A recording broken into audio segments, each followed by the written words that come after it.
Olá pessoal, tudo bem? Aqui é o Fernando.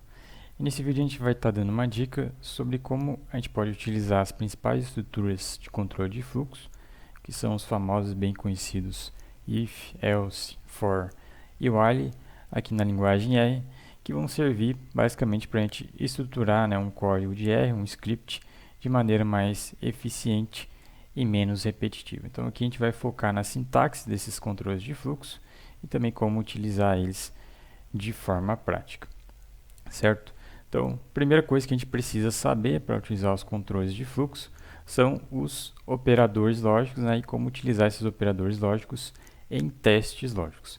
Então, aqui no blog da análise macro, para quem não sabe muito sobre os testes lógicos, a gente tem um post sobre o assunto, e aqui a gente tem uma tabela que resume os principais operadores lógicos existentes no R que a gente utiliza no dia a dia. Então, esses operadores servem basicamente para fazer operações de teste lógico, A gente vai comparar, por exemplo, dois valores, se eles são iguais, se um é menor do que o outro, se um é menor ou igual ao outro, e assim sucessivamente. Então, é bom que o usuário já tenha conhecimento prévio sobre esses operadores lógicos para a gente poder utilizar esses operadores em testes que são usados nos controles de fluxo. Então, quem não sabe muito sobre o assunto, é bom dar uma olhada aqui para estar inteirado.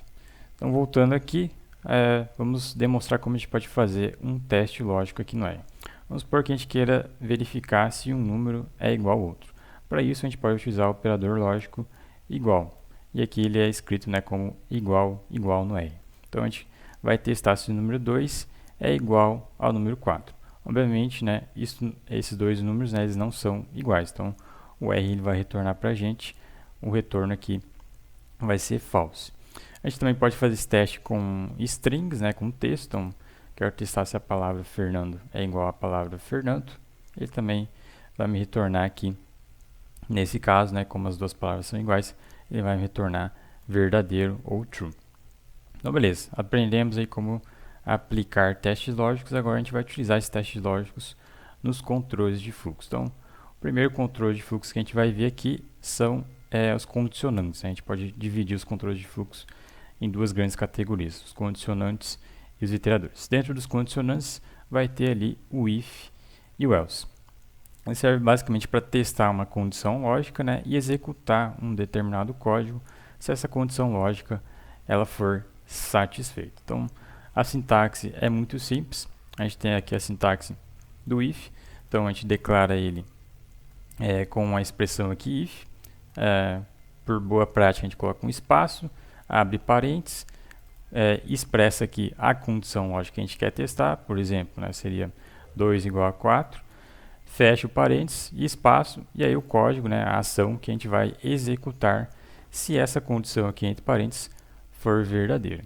E aí, além disso, uma extensão do if é o chamado else, que é justamente o que a gente vai executar se essa condição lógica aqui ela for falsa. Então, a gente vai testar se a condição é verdadeira, a gente vai executar determinado código, que vai estar expresso aqui geralmente entre chaves.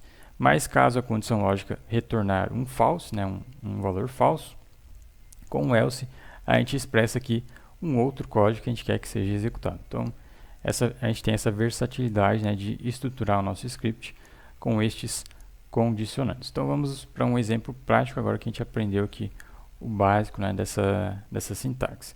Vamos supor que a gente tenha lá um objeto no R, que eu estou chamando aqui de x, que ele tem armazenado ali o valor número 2. Então, criei aqui um objeto no meu environment.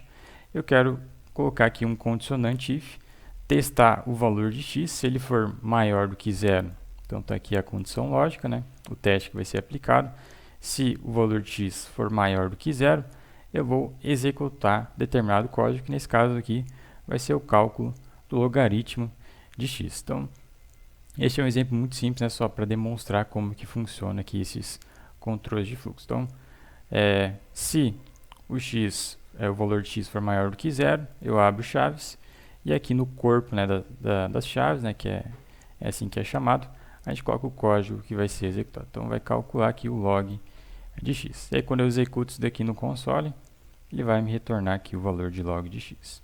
Então, por exemplo, se o valor de x aqui fosse menor do que 0, né, ou igual a 0, esse código aqui ele não seria executado, esse log de x ele não seria executado. Então, para essa condição, quando a condição, né, é falsa, ou seja, x é menor ou igual a 0, nesse caso aqui eu estou atualizando o valor de x como sendo igual a menos 1, a gente vai colocar aqui para essa segunda condição, né, condição falsa, que a gente quer executar um outro código. Então, a gente quer executar aqui no else, né, a gente quer calcular a exponencial de x. Então, nesse caso aqui, ele não vai, nesse segundo exemplo, né, ele não vai calcular o log de x, ele vai calcular a exponencial de x. Então, quando eu executo isso daqui, ele me traz aqui a exponencial de x, certo? Então, essas são formas muito simples, né, de implementar estes condicionantes.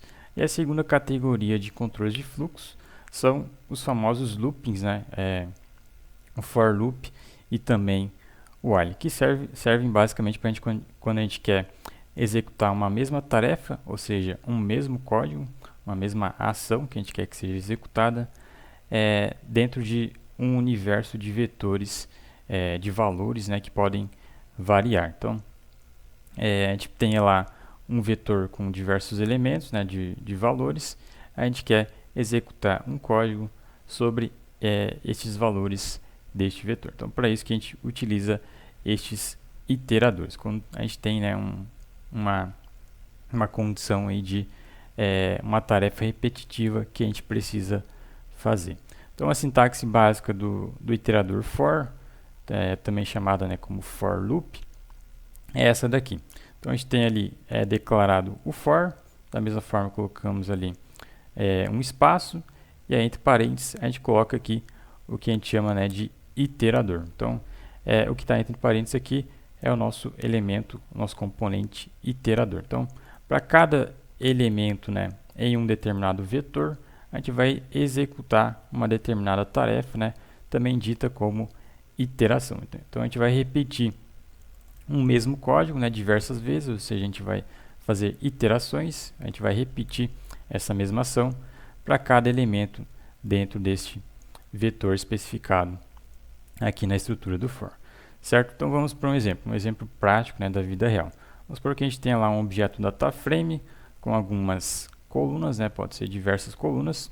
Então aqui eu criei um exemplo básico, 10 observações de três variáveis. A gente quer calcular a mediana dessas variáveis desse nosso objeto tabular. Então isso é um exemplo da vida prática e geralmente a gente tem que fazer isso, né, no nosso dia a dia. A gente tem duas formas de fazer isso, né? Na verdade tem N formas de fazer isso. O jeito manual e repetitivo de fazer isso é justamente chamar a função median aqui no R, apontar aqui o vetor, né, de cada coluna, né, desse data frame. Então a gente especifica o vetor de cada variável, ele vai trazer aqui para a gente a mediana de cada variável. Então a gente teve que executar, escrever este mesmo código, nessa mesma função, 3 vezes, né? Então isso imagina se tivessem, sei lá, 500 variáveis nesse nosso objeto tabular.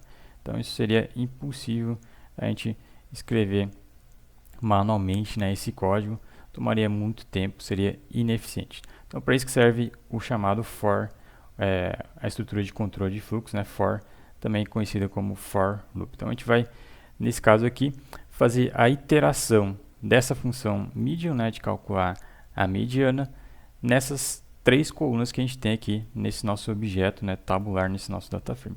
Então o for loop ele simplifica o nosso código. Então, como que funciona? A gente vai declarar aqui o for, colocamos o espaço, criamos aqui a especificação do vetor sobre qual vai ser feita a iteração. Então a gente quer, para cada posição de coluna que a gente tem no nosso objeto tabular, ou seja, coluna número 1, 2 e 3, correspondente, né, à coluna com o nome A, B e C, a gente quer, para cada uma dessas posições de colunas, calcular a mediana dos valores, né, que estão armazenados nessas colunas. Então, aqui na nossa estrutura de for, a gente coloca para cada elemento I neste vetor, né, nessa sequência de posições de colunas, né, especificado nesse vetor aqui, 1, 2 e 3, a gente vai fazer uma iteração. Essa iteração vai ser o que eu falei, né?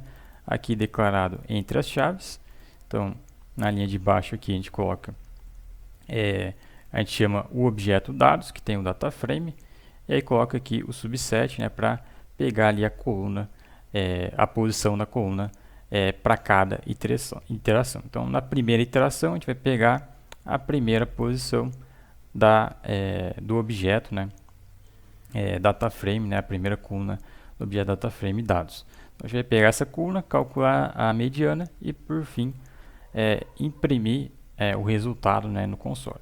E depois, na segunda iteração, né, como a gente tem 3 interações aqui no total, a gente vai pegar a segunda posição, o valor, né, do i, ele vai ser atualizado, né, para 2, então a gente vai extrair aqui a segunda posição desse data frame e vamos fazer o mesmo procedimento, calcular a mediana e imprimir o resultado no console. E assim sucessivamente, né, até a última iteração, né, que vai ser a terceira posição. Então, quando a gente executa isso aqui no console, ao invés de calcular manualmente, a gente vai ter aqui as medianas de todas as colunas, né, feitas de uma única vez, sem precisar repetir o código, certo? Então, o for ele é muito útil, né, para essas situações. Já o while, né, que é a segunda estrutura de controle de fluxo para iteração, serve para quando a gente não sabe, né, qual que é o número de elementos, né, de posições que a gente quer fazer determinada iteração. Então, para essas situações, a gente pode utilizar o while. Na verdade, ele é mais utilizado, né, para fazer simulações. Por exemplo, a gente quer verificar quantas vezes a gente tem que jogar uma moeda para obter, por exemplo, 3 vezes seguidas cara ou também pode ser coroa, né?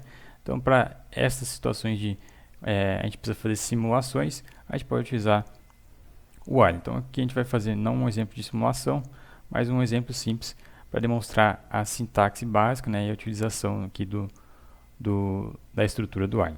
Então, o while ele é declarado com a expressão, né, while, e aqui tem que colocar por boa prática, né, a gente coloca o espaço, entre parênteses a gente coloca a condição lógica. Então, diferente do for, né, aqui a gente não tem uma condição lógica, no while a gente tem uma condição lógica, então a gente aplica testes lógicos aqui. E aí, se enquanto, né, a condição lógica ela for verdadeira, ou seja, for true, ele vai executar um determinado código, vai executar uma ação, uma determinada tarefa.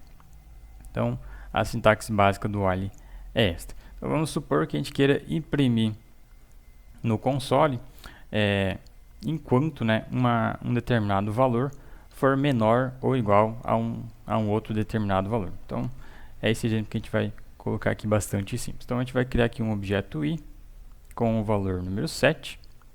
E aí, enquanto o valor de i ele for menor ou igual a 10, ele vai imprimir para a gente no console, com a função print, o valor do próprio i. Então, neste exemplo aqui, a gente coloca somente para imprimir, né, o valor de i, e no final a gente coloca para atualizar o valor de i, né, adicionando mais 1, para não tornar isso aqui, né, em um loop infinito. Se a gente não colocar, né, esta última expressão aqui dentro do corpo do while, isso daqui se transformaria, né, em um loop infinito. Então, essa daqui é a nossa condição, e aí no corpo do while a gente vai fazer a iteração. Então, a gente imprime o valor de i.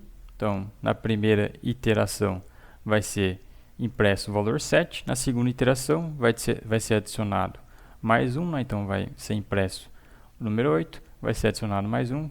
Vai ser impresso 8 mais 1, 9. E por fim, vai atender a última condição lógica, né? Que vai ser adicionado 9 mais 1 igual a 10. E aí vai imprimir o 10. E aí o while ele vai parar de imprimir porque a última condição foi satisfeita. Então, basicamente é assim que funciona o nosso while. Então, quando eu executar isso daqui, ele vai começar a imprimir bastante rápido, né? Mas aqui dá para demonstrar como que ele funciona. Então, 7 na primeira iteração, 8 na segunda iteração, adicionou mais 1, 9, e aí por fim 10 na última iteração, certo? Então, eu espero que tenha ficado tudo claro como que funciona aqui essas estruturas de controle de fluxo. Para quem quiser saber mais a respeito, né, os detalhes, pode conferir aqui no blog da Análise Macro, que a gente tem esse exercício publicado. certo? Então vou ficando por aqui, agradeço a atenção e até a próxima.